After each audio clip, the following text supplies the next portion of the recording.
Boa tarde.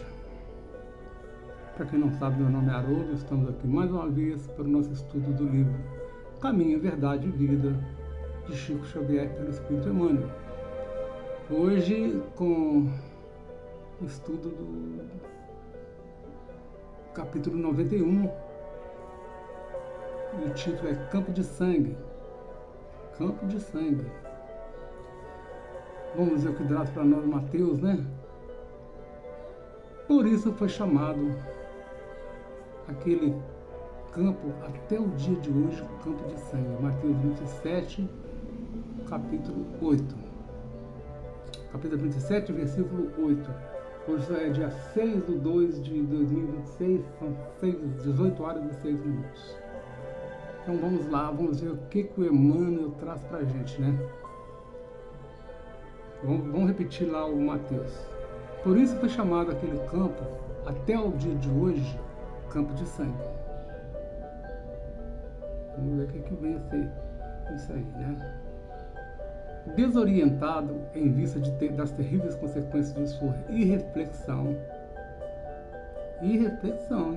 Judas procurou os sacerdotes e restituiu-lhes as 30 moedas, atirando-as a esmo no recinto do templo. Olha, diz que ele jogou a moeda em cima dos rapazes lá, dos caras que pagaram ele, né?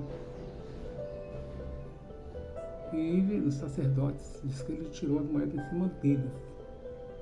Ele arrependeu do que ele fez e jogou essas 30 moedas lá, né? Esse é um caso muito sério, porque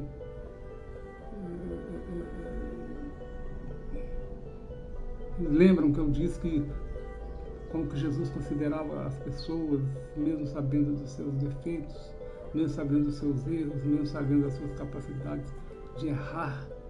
O que ele disse quando Judas chegou com o soldado? Meu amigo que me traz aqui, meu amigo, tá sabendo o que queria acontecer, que ele já sabia, né? Vamos lá. Os mentores do judaísmo concluíram, então, que o dinheiro constituía preço de sangue e, buscando desfazer-se rapidamente da sua posse, adquiriram um campo destinado ao sepulcro dos estrangeiros, denominado desde então campo de sangue. Os mentores do judaísmo concluíram, então, que o dinheiro constituía preço de sangue e, buscando desfazer-se rapidamente de sua posse, adquiriram um campo destinado ao sepulcro dos estrangeiros, denominado desde então campo de sangue. Né?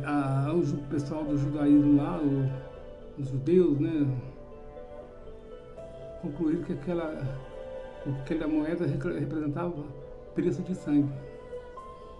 E preço de sangue mesmo, sangue de Jesus, né, no caso. É muito triste, né? Mas a gente vai ver que Jesus não ficou chateado, não ficou triste com Judas. Conta Humberto de Campos, me parece que é Humberto de Campos, que ao sair do corpo, a primeira coisa que Jesus fez foi buscar Judas no umbral. Não sou eu que estou dizendo, porque eu não digo nada meu aqui, já falei isso para vocês, né? Eu li isso num livro e eu vi muitas palestras sobre esse assunto. Então, conta isso, né? Porque Jesus ele não ficava com raiva de nada. Crucificaram ele e ele lá, o que ele falou? Pai, perdoa, eles não sabem o que fazem. Quem somos nós, né? Quem somos nós? Estamos muito longe disso aí ainda. Profunda a expressão simbólica dessa recordação e, com a sua luz, cabe-nos reconhecer que a maioria dos homens continua a irrefletida ação de Judas, permutando o mestre inconsciente por esperanças injustas, por vantagens materiais, por privilégios passageiros. O que Emmanuel quis dizer? Que nós continuamos vendendo Cristo. Pelos nossos anseios, pelos nossos desejos, pelos nossos egoísmos, nossas vaidades, nossas ganâncias, né? por tanta coisa, por tanta ignorância, por corrupção, né? Corrupção até mesmo espiritual. Aí nós vamos vendendo Cristo. Não por trinta dinheiro, mas por vantagens, por privilégios, por vaidade, por um monte de coisa. Primeiro que a gente vê o cisco no olho dos outros e não vê a trave nos nossos olhos. Porque somos cegos aos nossos defeitos, mas os defeitos dos outros nós enxergamos assim com precisão. Com muita precisão a gente vê os defeitos dos outros, né? Nós estamos aqui ainda hoje matando os sonhos dos nossos irmãos, né? Não matamos nossos irmãos mais, né? Será que não? E as guerras? E essa confusão que é aí por aí? Mas nós não matamos. Matamos muitas vezes os sonhos, né? Eu acho que o maior pecado que tem é matar o sonho de uma pessoa, o ideal de uma pessoa. Mas a gente faz isso porque ainda somos muito egoístas, vaidosos, orgulhosos e, acima de tudo, corruptos. A gente não quer, porque às vezes nos sentimos fracassados, e aí não queremos que ninguém seja sucesso, não queremos que ninguém seja feliz, não queremos ver ninguém numa vida boa, né? Porque a gente acha que a gente tem todo o direito, os nossos filhos, né? O filho do nosso irmão se forma para advogado, para médico, e o nosso nada, né? Não quer estudar. Às vezes não quer estudar, aí a gente fica, caramba, o filho do fulano formou para médico, formou para advogado, formou para isso, formou para aquilo, e o meu tá aí, mas... E a gente às vezes fica com o coração apertado, chateado, né? E aquele menino que a gente falou que o nosso filho não misturar com ele, às vezes, isso também, ser médico, advogado, também não quer dizer que a pessoa seja excelente pessoa, né, gente? Muitas vezes uma pessoa lá do interior, lá da roça, né, tem muito mais luz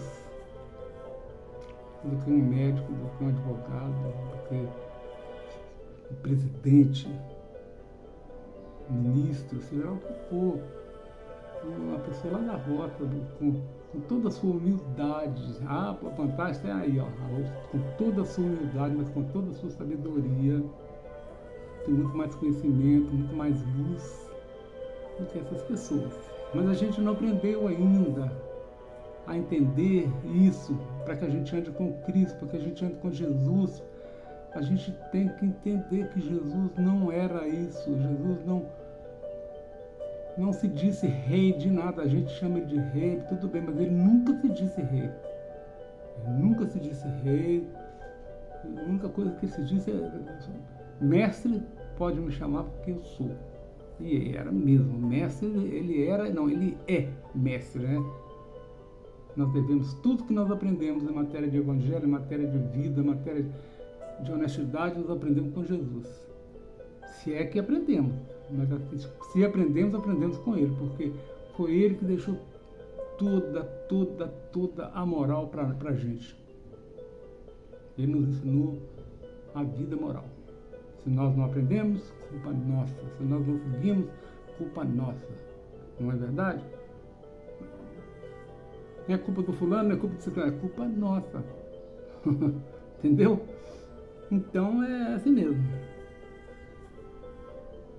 Então a gente vai ver que a gente continua permutando mestre por esperanças injustas, por vantagens materiais, por privilégios passageiros, quando podemos examinar a extensão dos enganos a que se acolheram, procuram desesperados comparsas de suas ilusões, tentando devolver-lhes o quanto lhes coube nos criminosos movimentos em que comprometeram na luta humana. A gente vê muito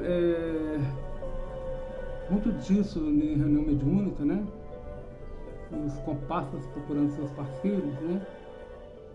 E cobrando deles, né? Na nossa chegada no plano espiritual também, muitas vezes isso acontece, né? Eles estão lá esperando as pessoas, a gente, né? Esperando a gente.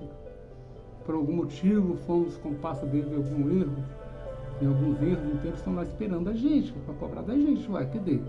A gente era parceria, e aí, cadê a parceria?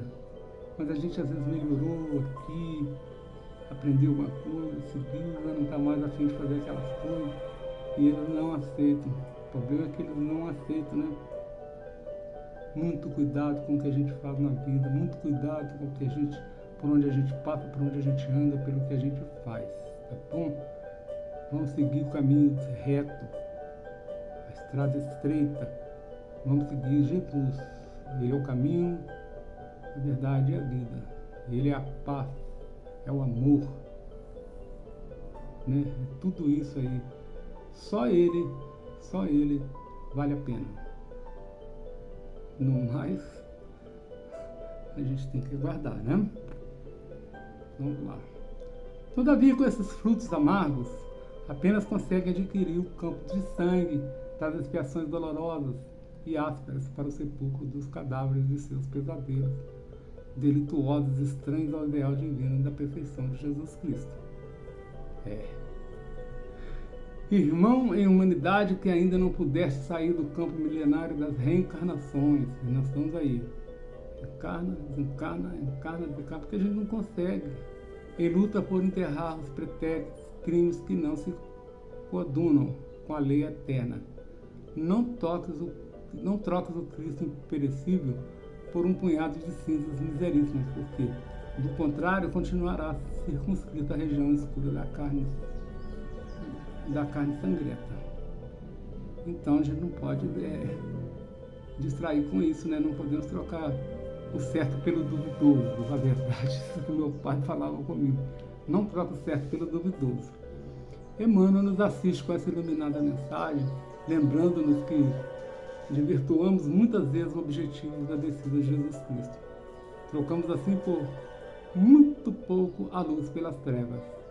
Nos comprometemos com a dor que segue a imediata reflexão dos atos cometidos. A gente mesmo procura, né? A gente, muito fácil, a gente segue por caminhos tortuosos, né? Assim estamos há milênios voltando à carne para nos descomprometermos com ela. São as reencarnações sucessivas que necessitamos para subir ao céu e sentarmos à direita do Pai. Significa adquirirmos pureza espiritual, a última escala da hierarquia espiritual, a mais alta.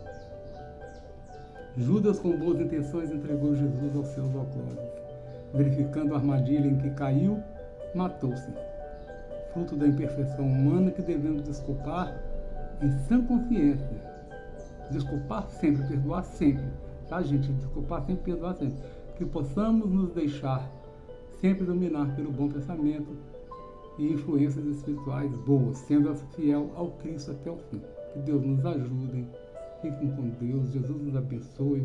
Vamos ficando por aqui. Agradecendo a todos vocês, tá? Um beijo no coração, amo vocês. Mais rápido que pudermos estaremos de volta, né? Hoje, dia 6 de fevereiro de 2026. Agora são exatamente 18 horas e 20 minutos. Muito obrigado. Fiquem com Deus. Jesus abençoe a todos.